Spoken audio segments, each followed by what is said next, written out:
నాయకుడు తరిగొట్టే పరిస్థితి ఎంతైనా ఉంది. మన ఆధ్వర్యంలో కూడా భగవంతుడు ఆశీర్వాదం ఇచ్చినాడు. మనకి మా పూజా ఫలమో ప్రజల ఆశీర్వాదం కానీ బీజేపీకి టికెట్ వచ్చింది, సంతోషం. ఎందుకంటే తరిం కొట్టే పరిస్థితి వచ్చింది. ఎందుకంటే ఎక్కడి నుంచో వచ్చినాడు, ఇక్కడ ఊడబడినాడు. లోకల్లో మేము ఉంటాము, పొద్దున్నేస్తే మేము కలిసిపోతాము. ఏదున్నా ఇలాంటి బీజేపీకి సంబంధించిన నాయకుడు ఎక్కడి నుంచో వచ్చి ఆధ్వర్యంలో ఓట్లు అడిగి నన్ను దుర్మార్గుడు అంట, నేను దుష్టుడు అంట, దోచుకోయినానంట, నాకు 100 ఎకరాల భూమి ఆధారంలో ఉందంట. ఇవన్నీ నాకు చూపిస్తే నా భూమి నాకు చూపించమని చాలు, ఏమొద్దు. 100 ఎకరాల భూమి నాకు చూపిస్తే చాలు ఆధ్వర్యంలో నా భూమి ఉందంటే. ఇంత దుర్మార్గంగా మాట్లాడే పరిస్థితి ఉంది. చంద్రబాబు నాయుడు ఎంతసేపు ఉన్నా, పవన్ కళ్యాణ్ ఎంతసేపు ఉన్నా కూడా పార్టీ పెడితే పవన్ కళ్యాణ్ ఏదో గొప్పగా పార్టీ అభిమానులంతా ఆ పార్టీ కులానికి సంబంధించి వాళ్ళంతా సంతోషపడ్డారు. పార్టీ పెట్టి గెలిచిన ఇద్దరే, రామారావు ఊరు, మన జగన్మోహన్ రెడ్డి ఊరు. ఈ చంద్రబాబు నాయుడు దొంగచాటు వచ్చినోడే కానీ స్వతహాగా పార్టీ పెట్టి మహాత్మాకి బయటికి రమ్మని ఆ దమ్ము ధైర్యం లేదు. ఏదన్నా ఇబ్బంది పడలేని పవన్ కళ్యాణ్తో కలిసి పోటీ చేస్తారు అంటే ప్రజలు నమ్ముతారులే అని చెప్పేసి. ప్రజలు నమ్మే పరిస్థితి లేదు. ఇద్దరిని తరిమి కొట్టే పరిస్థితి రాష్ట్రంలో కనపడుతుంది. అప్పుడే మన బస్సు యాత్ర చేసినప్పుడు దాడి చేశారు. జగన్మోహన్ రెడ్డి భయపడే పరిస్థితి లేదు. జగన్మోహన్ రెడ్డి ప్రాణాలు తెగించి ముందుకు పోతా ఉన్నాడు. ఇవన్నీ కూడా సింహం సింగిల్గానే వస్తుంది, పందులు గుంపులుగా వస్తాయనేది మనం చూస్తూ ఉన్నాం. ఏదన్నా ఏది వచ్చినా కూడా ఈరోజు జగన్మోహన్ రెడ్డి భయపడే పరిస్థితి అట్లే ధైర్యంగా ముందుకు పోతా ఉన్నాడు. 83లో బ్రహ్మరథం ఏ విధంగా రామారావు పట్టినారో ఇప్పుడు 2024లో జగన్మోహన్ రెడ్డి బ్రహ్మరథం పడతా ఉన్నారు బస్సు యాత్ర ద్వారా. ఇవన్నీ కూడా మన అందరూ తెలుసు. అలాంటి ముఖ్యమంత్రి, ధైర్యవంతుడిని రాష్ట్రాన్ని ముందుకు తీసుకునే ముఖ్యమంత్రి మనకు కావాలా. కరోనా వచ్చినప్పుడు ఏమైనా భయపడినాడా? 2 ఏళ్ళు ఆదాయం లేదు జగన్మోహన్ రెడ్డికి. ఆదాయం లేకపోయినా సంక్షేమ పథకాలు నిలబడ్డారు. 2,70,70 కోట్ల ఆదాయాన్ని మనకి ఇచ్చినాడు. బాగా యువత అయినల్లా ఇది.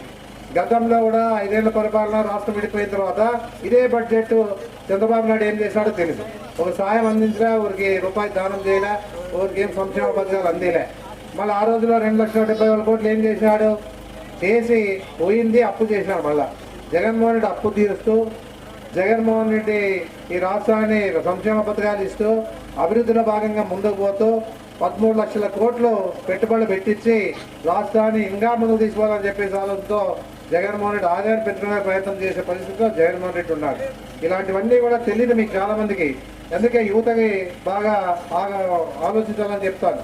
ఇలాంటి నాయకులు నమ్మద్దండి. ఎందుకంటే ఇలాంటి యువకులు మనకు అవసరం. ఏదున్నా కూడా వాళ్ళ ద్వారా ఈ గ్రామాన్ని మంచి చేసేదానికి కూడా వాళ్ళు ఉంటూ మీరు కూడా సపోర్ట్ చేసి వాళ్ళందరూ కూడా ప్రోత్సహించి ముందు పంపించే బాధ్యత మీ అందరి మీద ఉందని చెప్పేసి కూడా చెప్పడం జరుగుతాను. ఏదన్నా మీ గ్రామాల్లో ఉన్నటువంటి పరిస్థితులను గమనించాను.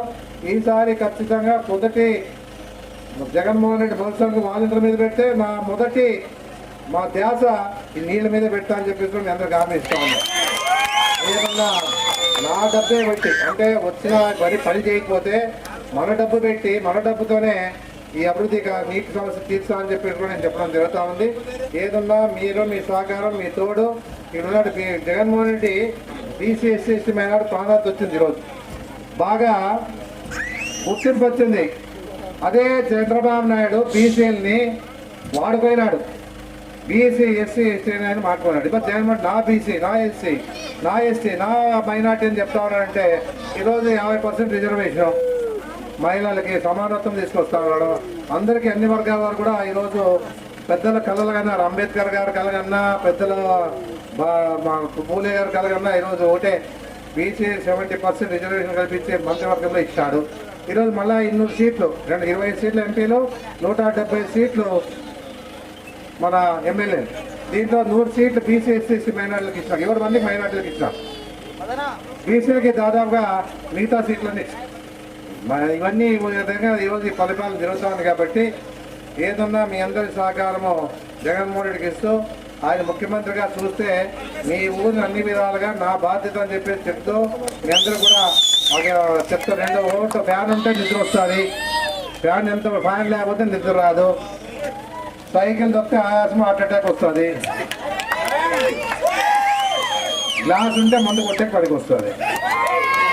ఏదన్నా మనకి ఫ్యాన్ అవసరమా, సైకిల్ అవసరమా, గ్లాస్ అవసరమా ఆలోచిస్తుంది. ఫ్యాన్ అందుకే ఏదున్నా కూడా ప్రతి వారం కూడా ఈరోజు ఉండే పరిస్థితిలో జగన్మోహన్ 2 ఓట్లు ఫ్యాన్కి వేసి, ఒకటి ఎంపీకి ఎమ్మెల్యేకి ఓటు వేసి మీ అందరి సహకారం తోడు ఉండాలని చెప్పేసి మనస్ఫూర్తిగా కోరుతుంటూ ఇప్పుడు ఇంకా ఎందుకంటే